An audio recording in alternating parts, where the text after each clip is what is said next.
To prepare to load a bale on a 3-point chainless, adjust the top link so the pin is centre in the slot.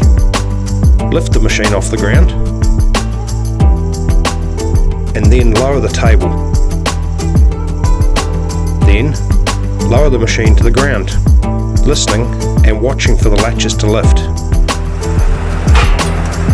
Once delatched, drive away, retaining the headstock and bale spares on the tractor. Spare the bale as low as you can.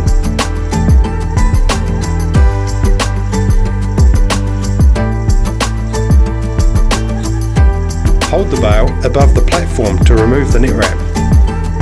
Then lower the bale onto the table.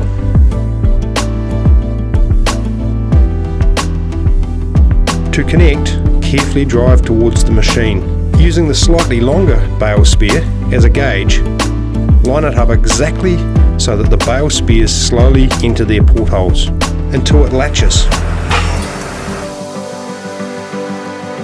Lift the table,